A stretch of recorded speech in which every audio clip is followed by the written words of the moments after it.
The term infant abandonment may not come to mind as you think of the tragedies that pro-life Americans are fighting against, but it is a national problem. So much so that since 1999, all 50 states have had some form of safe haven law.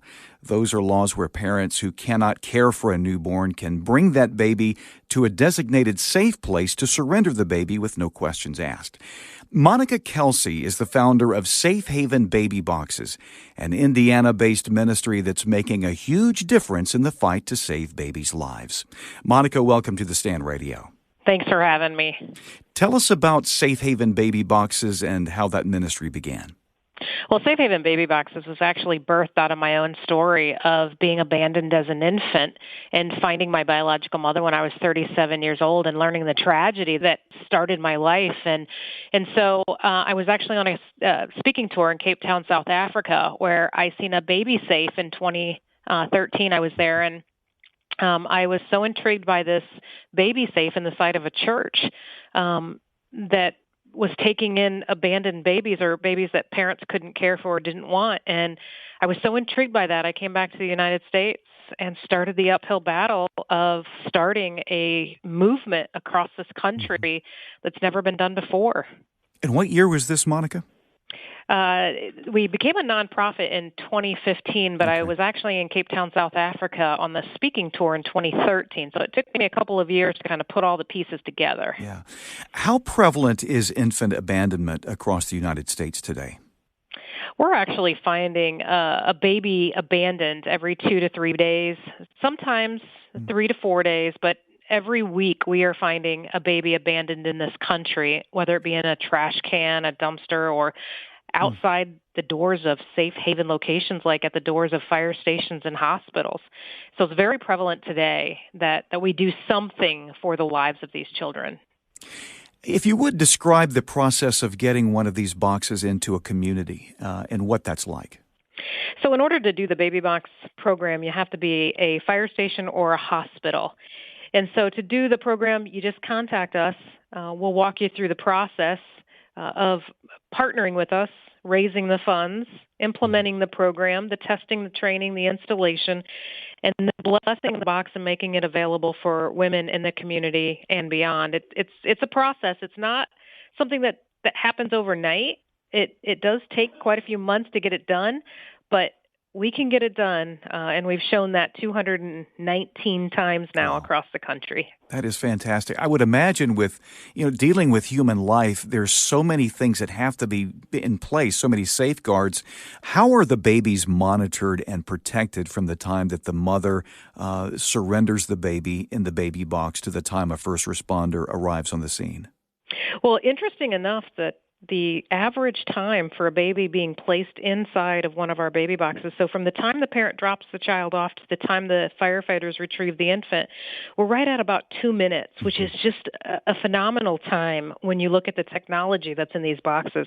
But for that 2 minutes that these babies are in the boxes, they're in a medical bassinet. So, it's not like freezing in there. That's one of the questions that I get asked all the time. And so, but the door also locks on the outside, so that no one can come in and take this child from the box. The baby has to be retrieved from the inside of the fire station by medical personnel.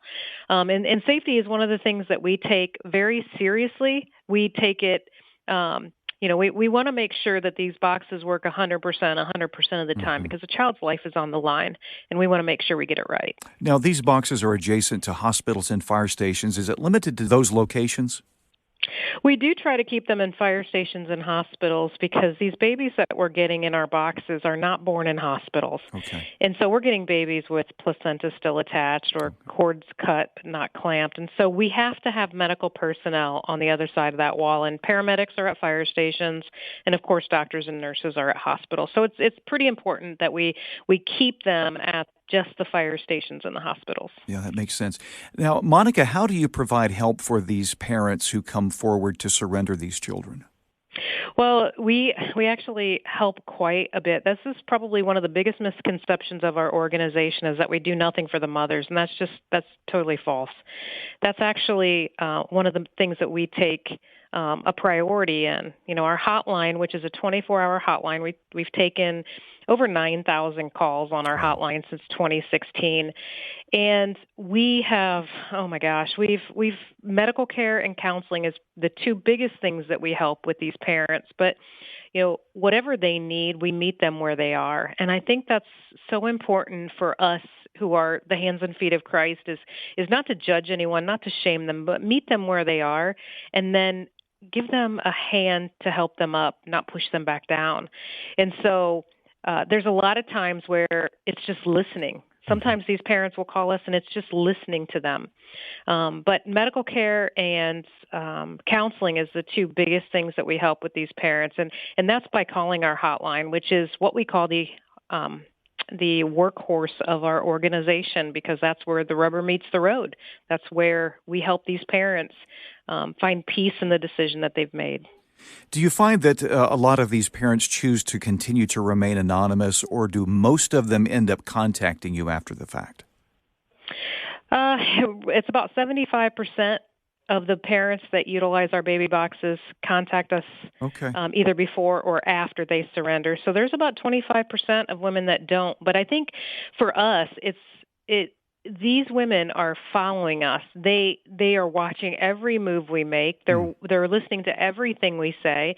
And so when a baby is surrendered in one of our boxes, I talk to the mother directly on social media and sometimes in front of cameras.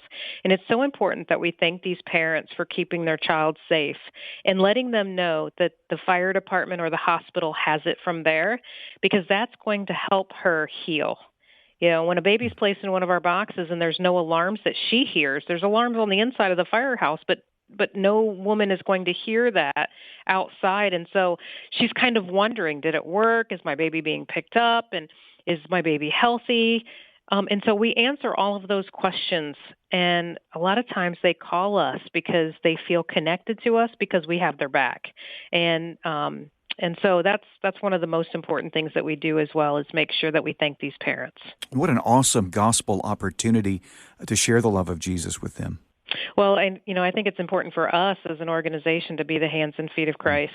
If we can just change one person's life along this journey that we call life, it's totally worth it. But meeting these women where they are gives them respect, gives them dignity, and helps them find peace. And I think us as a society, we don't do enough of that. These parents have a slew of other options to choose from that are not safe, such as dumpsters and trash cans, which we see all over America. But these parents that are utilizing the baby boxes or walking in and handing their children to a person, they're basically saying, I want what's best for my child, and it's not me. And I'll tell you, that's one of the most heroic things a parent can do. And so it's humbling to walk alongside them. It's actually an honor to walk alongside them. You mentioned that this was an uphill battle, getting a concept like this off of the ground. And what did you mean by that? Was it difficult getting this started and getting this idea sold to other people? Well, when bringing an idea, a concept back to the United States that has never been done in America before, you're always going to have critics. You're always going to have people that don't understand. And I was out there basically saying, hey, we want these women to put these babies in these boxes if the alternative is a dumpster. Mm-hmm. And people weren't grasping that. And so we started to show the problem in America, the problem of all of these babies being left to die in dumpsters and trash cans. And then people started to wake up and say, oh my gosh, I did not realize it was so bad. And so now that people see the problem, they also now see the solution. And so we're not getting as much pushback. We still get pushback. I think that's just normal because everybody has an opinion anymore. And so we do still get pushback. But at the end of the day, 99% of the people understand why we do what we do, and they're supportive. But of course, you'll have the 1% that, try to tear you down. So, but, Christ has opened more doors for us than should have ever been opened. There's been doors that have been opened that should have never opened. Your website is shbb.org. People can check out Safe Haven Baby Boxes. Once again, shbb.org. If people or churches want to support or sponsor a box, how can they do that? Just go to the website, shbb.org, and you can go to the Contact Us form. And you can ask any question. We have informational meetings every Wednesday at 4. So if you want to meet with somebody on our team at 4 o'clock every Wednesday, they're going to be on this Zoom link. You just ask for the Zoom link, and you can join the meeting and ask any question or series of questions that you want. Or if you'd like to be a donor or a location that wants to get a baby box, you can do that on our website as well. Just go to the Contact Us form, and it'll walk you through it. Great. Plenty of information available there. And we should mention also, Monica, that American Family Studios has produced a 25-minute, highly inspirational documentary titled The Monica Kelsey Story that would be a great resource for homes, churches, or small groups. If people would like to find out more about that, and we encourage you to get that documentary on Safe Haven Baby Boxes, it's visit the website afa.net/TS2405. That's afa.net/TS2405, and we'll have that information available on our podcast page. Monica Kelsey of Safe Haven Baby Boxes, wonderful ministry. God bless you for what you're doing, and we just pray that the Lord would continue to provide everything that you need as you fight to save babies' lives. Thanks for being with us. Thank you so much for having us. Next week, we'll take a close look at how the FCC intends to collect data on employees to support the administration's shift toward diversity, equity, and inclusion. If you've missed a part of today's program or would like to find guest information, visit afr.net. And be sure to get the show as a podcast as part of the AFR app. We're also on Spotify and iTunes. For the latest articles on culture, faith, and family, get your free 6-month trial subscription to The Stand magazine at afa.net/The Stand. Have a wonderful weekend and join us again next time here on The Stand Radio.